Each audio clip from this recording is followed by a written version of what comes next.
Hello, I'm Antonio Mora. This is the newsandnews.com Day in Brief. Today's top stories in 4 minutes. It's Wednesday, October 24th at about 6:30 p.m. Are there more bombs out there? Is there a conspiracy to send others? Who is behind them? Those are the big questions tonight after a series of bombs described as rudimentary but functional were sent to the Clintons, the Obamas, former Attorney General Eric Holder, liberal financier George Soros, Democratic Congresswoman Maxine Waters, and former CIA Director John Brennan. The latter was sent to the CNN offices in New York City, prompting a major evacuation. The bomb intended for Holder arrived at the offices of Congresswoman Debbie Wasserman Schultz in Sunrise, Florida, because the package had the wrong address and she was listed as the return sender. The bombs have obvious, strong political overtones, although speculation about motive at this point is a waste of time. However, there's little doubt that it qualifies as terrorism. Whether domestic or foreign is another matter.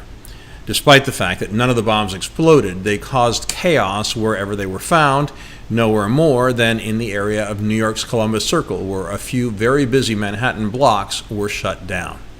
President Trump said, "We have to unify and, quote, send one very clear, strong, unmistakable message that acts or threats of political violence of any kind have no place in the United States of America."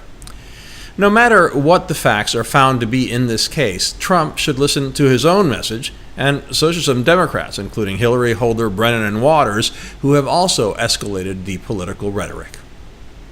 Meanwhile, stocks plummeted on Wednesday because of worries about corporate earnings, a sharp drop in tech stocks, concerns about a slowing economy that's under pressure from rising interest rates, and bad housing numbers as mortgage applications fell. The Dow and S&P 500 erased all their gains for the year, and the Nasdaq entered correction territory. Saudi Crown Prince Mohammed bin Salman spoke publicly for the first time today since the Saudis admitted journalist Jamal Khashoggi was killed at the Saudi consulate in Istanbul. MBS said it was a heinous crime, that the culprits will be held accountable, and that it will not create a rift with Turkey. He did not address his own alleged involvement. The Turks have reportedly shared all the evidence with CIA Director Gina Haspel, who is visiting the Turkish capital, Ankara. And the Saudis have admitted a body double was used for Khashoggi, but insist that it was part of a kidnapping plan, not a murder plot. The dangers of hacking and cyber attacks were made plainly evident today with the revelation by Cathay Pacific Airways that it was hacked and that passport and credit card data for 9.4 million customers may have been stolen. How long will it be before cyber attacks cause even graver problems? And a viral outbreak at a New Jersey rehabilitation facility has killed 7 children and sickened 11 others. The adenovirus involved can cause a wide variety of illnesses. Typically, the illnesses are mild, but they can kill people with compromised immune systems, as was the case here. A report says the facility failed to properly follow infection control practices.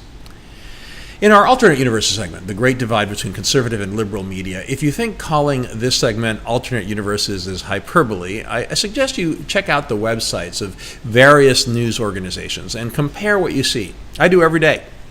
And I was still surprised this morning when I compared the sites of Fox News and CNN. There were virtually no similarities other than the initial breaking stories about the bombs. They each had dozens of stories posted with minimal overlap, portraying completely different realities. That's one of the big objectives we have here at News and News, to bring you broad perspective so you know about the stories that are getting attention from news organizations on both the left and the right. Finally, if you're not the person in South Carolina who hit the jackpot with the only winning ticket in the 1.5 billion Mega Millions drawing Thursday night, there's still hope. Powerball is over 600 million in Wednesday's drawing. We have all those stories and much more updated around the clock 7 days a week on newsandnews.com, where you will find all you need to know in one place. Please subscribe to our YouTube channel by clicking on the right of your screen just below this video. And please follow us on Facebook at Real News and News, and follow me on Twitter at AMoraTV. I'll see you again tomorrow.